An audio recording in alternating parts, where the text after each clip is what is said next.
থাকতে পারে? বৃষ্টি তাদের কাছে কোনো বাধা হতে পারে? পারে না। তাহলে আশপাশে যারা আছেন সবাই আসেন ইনশাআল্লাহ।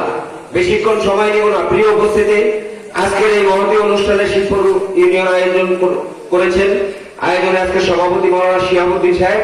এই অনুষ্ঠানে প্রধান অতিথি হিসেবে আছেন ইসলামী আন্দোলন ভোলা জেলার সংগ্রামী সভাপতি মাওলানা আতাউর রহমান মমতাজি। উপস্থিত আছেন সংগ্রামী সেক্রেটারি মাওলানা তরিকুল ইসলাম তারেক, জেলা শিক্ষক ফোরামের সভাপতি আলহাজ মাওলানা আব্দুর রহমান চৌধুরী সহ জেলা নেতৃবৃন্দ, ইউনিয়ন নেতৃবৃন্দ এবং সামনে আগত শিবপুরবাসী।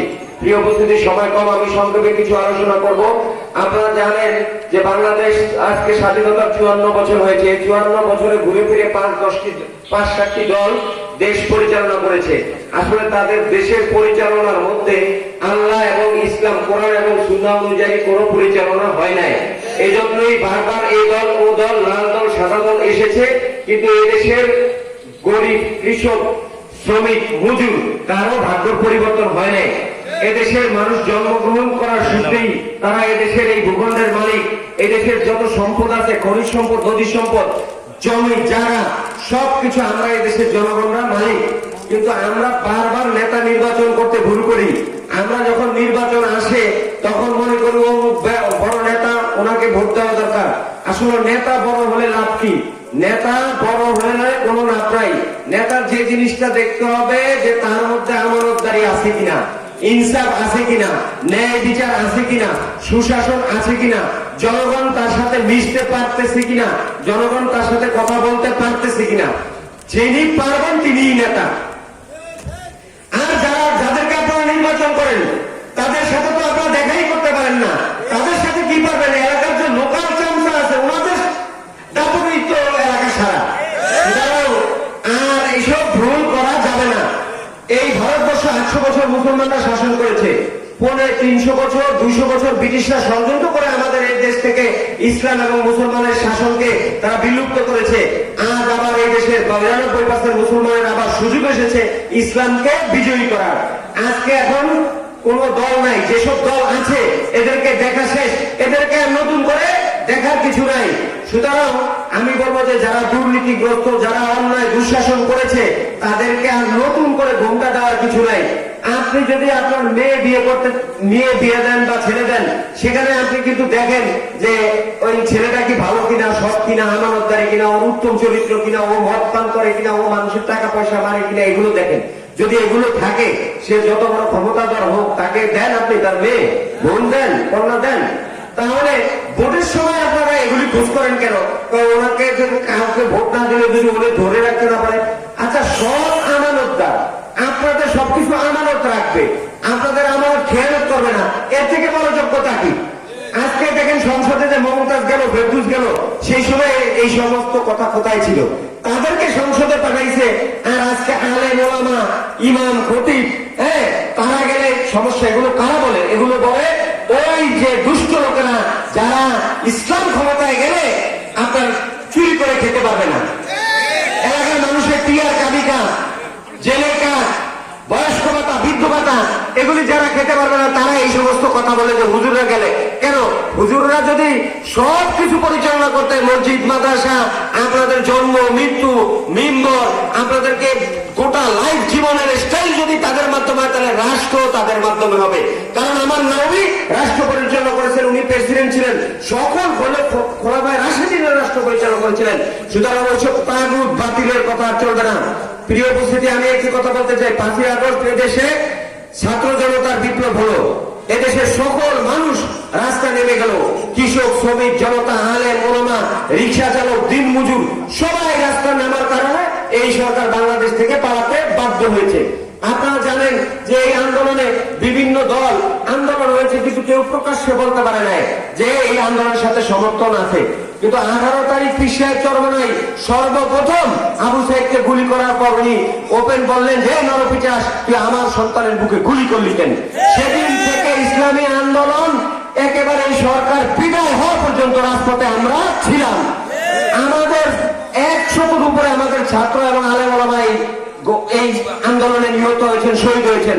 সর্বমোট 1400 ছাত্র শহীদ হয়েছেন, প্রায় 22,000 লোক আহত হয়েছেন, 600 লোক জীবনের তার পঙ্গু চক্ষু অন্ধ হয়েছে।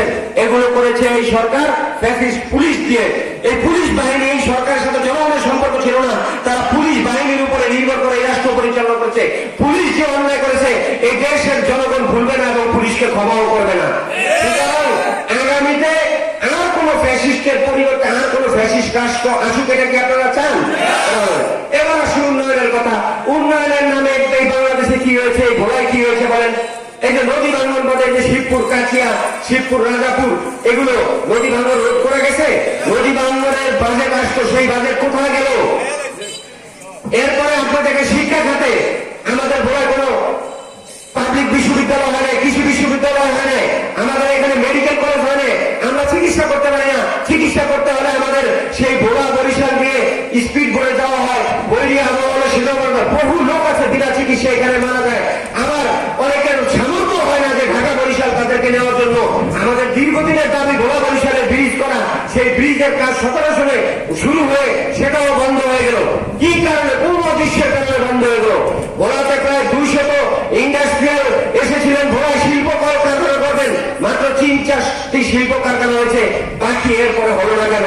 কারণ যখনই কোনো কলকারখানা এখানে মিল আসে তখনই এইখানকার যারা আছেন কর্মদার তারা তাদের থেকে 10% 20% মালিকানা চাওয়ার কারণে সেই সমস্ত মিল মালিকরা বলেছেন যে ভোলা মিল কারখানা করা সম্ভব নয়।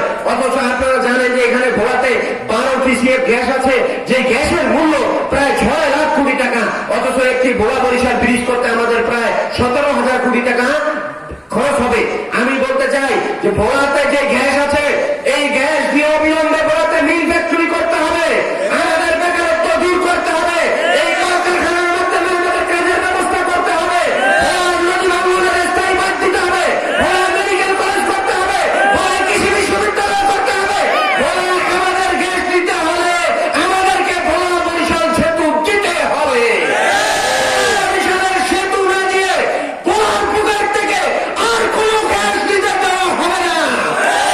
গ্যাস যদি দিতে হয় তাহলে ভোলার জনগণের পুকুর উপর দিয়ে দিতে হবে। আসুন, গ্যাস দেওয়ার আগে আমাদের ভোলাবাসীর সাথে বসুন, চুক্তি করুন, তারপরে গ্যাস আমরা দিব। এছাড়া গ্যাস দিব না, দিব না, দিব না। প্রিয় উপস্থিতি, বিশ্বের চরমে এবং আমাদের মেয়র আমির আমার মেয়ে এবং আমাদের জেলা নেতৃবৃন্দকে দায়িত্ব দিয়েছেন ভোলা বরিশাল ব্রিজ বাস্তবায়নের জন্য। আমরা এর জন্য কাজ করছি। এই আন্দোলনে আপনারা শরীর থাকবেন তো ইনশাআল্লাহ? শ্রমিক ডাক আছে শিবপুরে, আমি দলমত বুঝি না, ভোলার উন্নয়নের জন্য কৃষক, যুবক, শ্রমিক, জেলে, তাঁতি, আলেম, ওলামা সবাই ঐক্যবদ্ধভাবে ভোলার রাজপথে আপনারা চলে আসবেন ইনশাআল্লাহ। আপনাদের সাথে আমাদের ইসলামী আন্দোলন ছিল, আছে, থাকবে।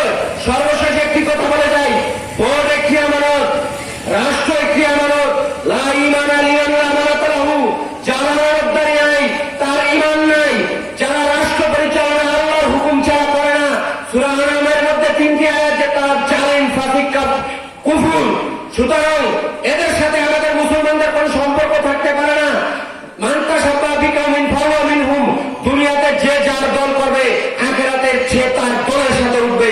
সুতরাং আপনি কোন দলের সাথে থাকবেন এটা আপনাকেই সিদ্ধান্ত নিতে হবে।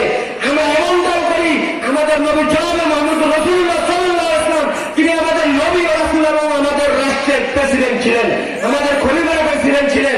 আমাদের মৃত্যু হলো, আমাদের তালকিন করা হয় নবীর উপরে, আমাদের কবরে রাখলো, সেখানেও আমাদের নবীকে দেখিয়ে বলেন যে হাজার রাজুল উনিকে, সেখানেও আমাদের নবী, হাউজে কাউসার আমাদের নবী, পৌঁছাতের পর আমাদের নবী, সুপারিশ করবেন আমাদের নবী। সুতরাং আমরা নবীর দল ছাড়া, ইসলাম ছাড়া আর কিচ্ছু বুঝি না। আপনারা ওয়াদা করেন যে আমার মৃত্যু আপনাদের জীবনকে ইসলামের জন্য উৎসর্গ করবেন ইনশাআল্লাহ। বিশ্বের চরমে ইসলামী আন্দোলনের পক্ষ থেকে আপনাদের এই শিল্পবাসীকে ধন্যবাদ জানাচ্ছি। আবারও আপনাদের সাথে দেখা হবে, কথা হবে ইনশাআল্লাহ। আসসালামু আলাইকুম ওয়া রাহমাতুল্লাহি ওয়া বারাকাতুহু।